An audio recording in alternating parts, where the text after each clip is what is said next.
अंतर्मनाचा वेध घेणारे news channel star city one. राज्यातील आणि देशातील राजकीय घडामोडी पाहण्यासाठी आणि इतरही बातम्या पाहण्यासाठी सबस्क्राइब करा स्टार सिटी वन।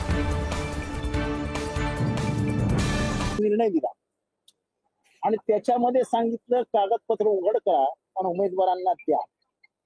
त्यांचा पहिल्यांदा हरियाणामध्ये निदर्शनास आलं की पर्सेंटेज ऑफ वोटिंग वाढवलं जातं।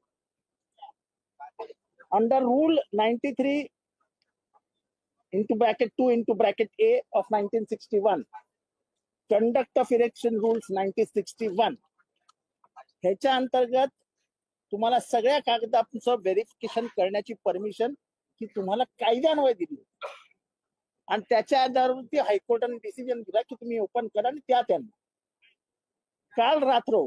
काल संध्याकाळी गव्हर्नमेंट आणि इलेक्शन कमिशननी म्हणून हा रूल बदलून टाकला।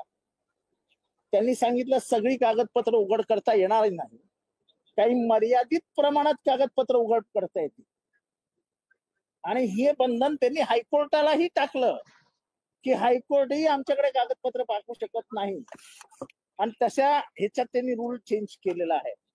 आता जर ईव्हीएम किंवा संबंधित विषयांमध्ये तुम्हाला लपवण्यासारखं काहीच नाही असं तुम्ही सभागृहात म्हणाले, खरं तर त्यांनी उत्तर दिलं ते म्हणजे जणू काही इलेक्शन कमिशनचे ते प्रतिनिधी आहेत अशा स्वरूपात बोलले।